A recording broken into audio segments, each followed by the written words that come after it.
Here's the fuel pump from the 1984 Nissan 200SX.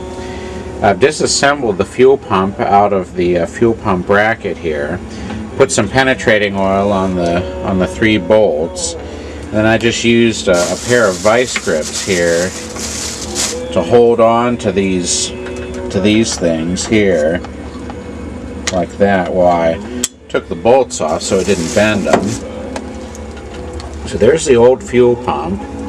I've got a new fuel pump gasket in here, and got the new fuel pump here. It was really expensive. It was like $250. And I was reading about how you could retrofit in a different type of fuel pump, but since I'm kind of a novice at this, working with electric fuel pumps, I thought, well, I'll just go ahead and get the exact replacement, even though it's really expensive, just so I make sure I get a good result from my repair job here. I'm going to need to solder the fuel pump wires to these terminals up here. And so the first thing I'll do, I'll need to put a new piece of fuel injection hose that hooks up to the nipple up here, which would connect to the car. So I'll measure how much fuel injection tubing I'm going to need, and then take the old fuel pump out of the bracket here. Here's the new fuel pump. It looks like I'm going to need to take these rings off the old one somehow in order to get them onto the new one. So I'll have to see if I can get those off.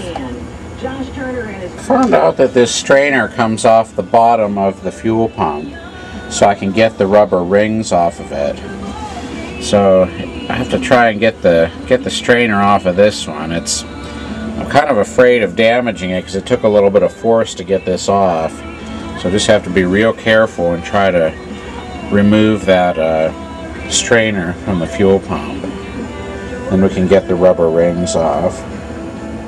Now here's the completed installation of the fuel pump. I put in a new fuel line going out from the fuel pump up to the nipple that connects to the output to the car. I had to slightly modify this rubber gasket, or this rubber bushing here. I had to cut a little bit around this regulator, or whatever it is that comes out of the top of the fuel pump. It was just slightly different because this one uses a metal regulator that I think rides up higher on the fuel pump unit. I had to modify that a little bit. I had to actually cut through the rubber mounting ring to get it off the old one. But it seems like it's holding it pretty well in the fuel pump holder. And then I was able to fit the lower ring back on just after removing the strainer from the bottom. So I'll double check my service manual that I got my positive and negative connections right. I think it was kind of hard to tell because the old wires were discolored by being immersed in gasoline for so long. But I think that I've got it right. But I've got the service manual at home to help verify that. I lubricated the pivot point for the fuel gauge sending unit. And I'm not sure what this tube does. I'm trying to get it to fit on there as good as I can, but it's kind of inflexible. I don't know if it's a vent or what, but looks like this I guess the vent connection for the fuel tank is actually on the fuel tank itself and not on this unit. Just do one more check of the gasket. I had to order the gasket that goes between this mounting bracket and the fuel tank from Napa. It was a Bosch 68203. So I'm going to check out this rubber gasket here, make sure it fits, but I think I should be ready to now install this back into the fuel tank. Now I've got the fuel pump and fuel tank reinstalled into the Nissan. I'm going to have to drop the fuel tank again to finalize the installation because I didn't hook up the vent tube. I need to get a new vent tube for it, a new hose that goes to the vent line. And I need to get that connected up, plus I need to connect the fuel filler. So I just did a minimal installation just for test purposes to make sure I didn't have any trouble. And I did test it, and it seems to work good. I'll give you a demonstration of it here. I got the fuel supply and return lines hooked up with new clamps, and I've only put 3 of the bolts on the fuel pump, just enough to hold it in there. I'll put the rest of them on there. And got the fuel tank back on, and I put about 5 gallons worth of fuel in there. I used the hand pump to pump fuel in it. There's no evidence of any leakage. And right there you can see where the fuel opening is. I just put a plastic bag in there to seal that up temporarily. I need to get a new I need to get 2 new vent lines. One is a vent line that goes to the fuel filler pipe, and another is a smaller vent line which I think goes up to a charcoal canister in the engine compartment. So now I got the battery charged up. It charged up pretty good. So I'm ready to go ahead and test it here. Here's the engine compartment. I filled up the radiator with fresh antifreeze. Check the oil. Looks like there's enough oil, and a good amount of oil in it, but I probably want to change it here before too long. I reconnected the fuel filter. I think South J.K. had initially removed it, trying to figure out where the fuel problem was. And looks like there may be some spider eggs in here. I'll have to clean those out. So now let me get in here and let's see what it does here.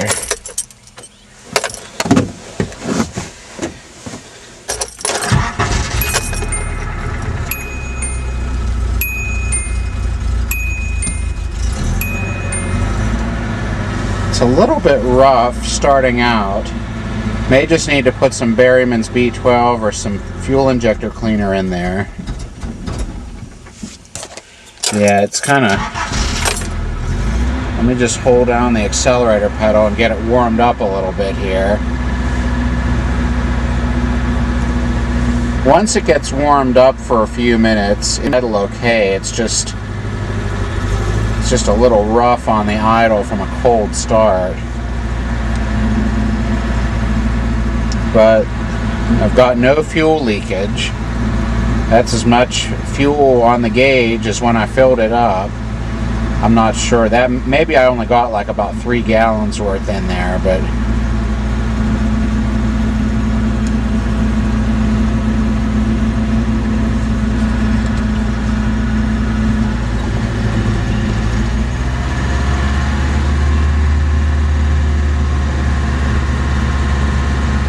check oil pressure. You just press this button to switch to oil pressure. Looks like 45 psi. And voltage is good. Looks like it's about 14. I still don't know why they didn't give you individual gauges for all these things. It'd be nice to be able to monitor your oil pressure and temperature simultaneously. I kind of wish they put oil pressure on the other gauge so that you could keep an eye on it and temperature simultaneously. It looks like it's getting warmed up there a little bit. Let's let it idle here. Looks like it's gonna stay running.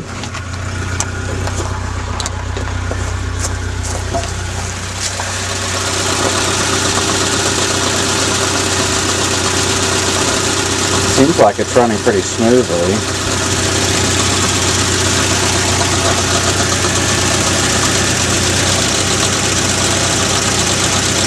Not perfectly, but not too bad, doesn't seem like. Although I think I want to get the timing belt replaced, and I may have a professional mechanic do that just because I've never done one before, and I don't want to, if I get it wrong, I don't want to end up destroying the engine, because I think this is an interference engine. We just got a new belt put on Organist 1982's car, which is a Ford Escort, So if it was something that wouldn't damage it if it was out, I might attempt it, but I think I'll just take it and get that done.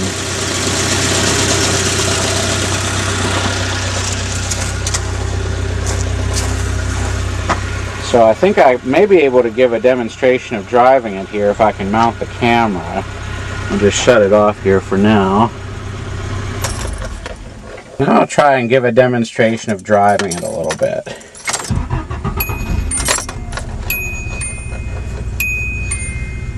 I think that ding-a-ding thing is for the seat belt. So I'll put it in reverse here.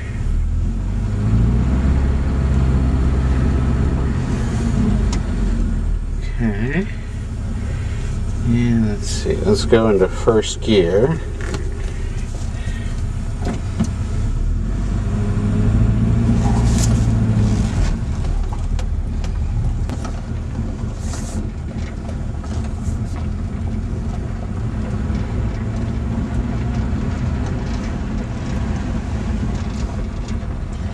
Whoa, that sun is really glaring. I just can't see a thing. I'm going to go ahead and stop here. There you can see that it really does drive. So I'm gonna, guess I'll go ahead and stop the camera for now, and I'll get it turned around and put it back in its parking space. Then once I get the fuel tank finally mounted and everything hooked up permanently, then we can do a better driving video of it. Okay, I've now got it back in its parking space, so I'll just do another video of the outside of it just to show how it looks. It's never left this area. It was bought in Midland, Texas.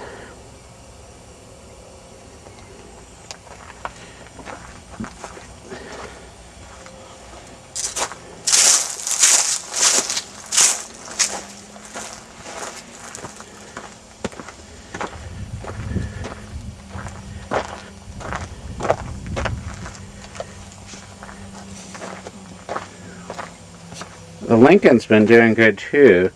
It's been, I've been driving it for the past several days since I got its fuel system fixed. And the idle is so much better on it. Sometimes you almost can't tell the engine is running because it just idles so smooth. And before, the idle was pretty rough. There was surging. I mean, it wasn't terrible, but it wasn't like it should be. So the new fuel pump and fuel filter really helped improve the performance on that.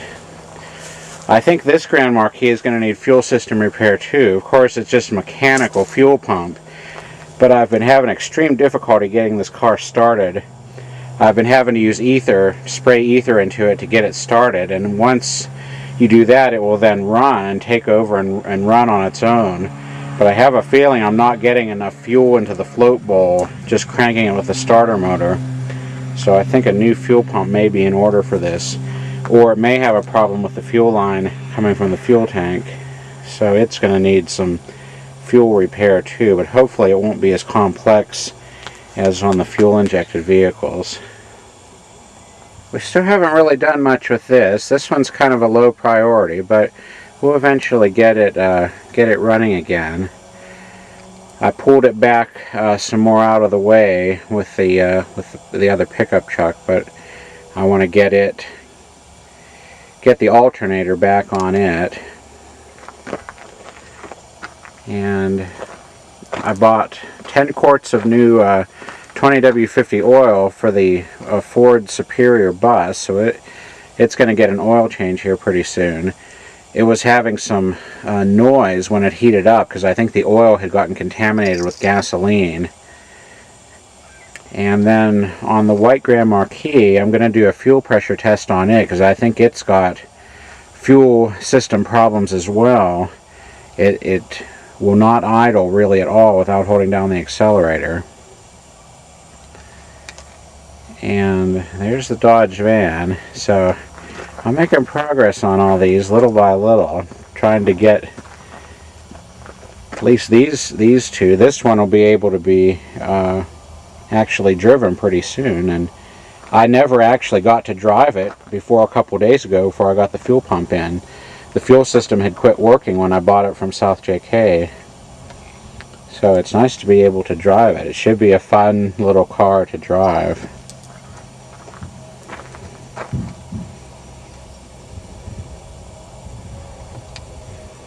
I know some people have asked about this too. Unfortunately, I haven't made any progress on it. It's had to be kind of a lower priority too, because the biggest priority is keeping the cars that I drive every day running, and sometimes that can be sometimes these can end up needing a lot of maintenance and repairs. So these three here have to get the first priority. But I do want to get a transmission jack on this and get that transmission out of there. It's just where the tow truck left it about a year ago, but eventually we will get it going, because I know the engine will run. Just need to replace the freeze plugs. And then this one here, I'm going to try and get the front piece off of the maroon one and put it on this one. So I'll keep you updated on all these projects, but it's a good feeling to get the Nissan going after about a year with that new fuel pump.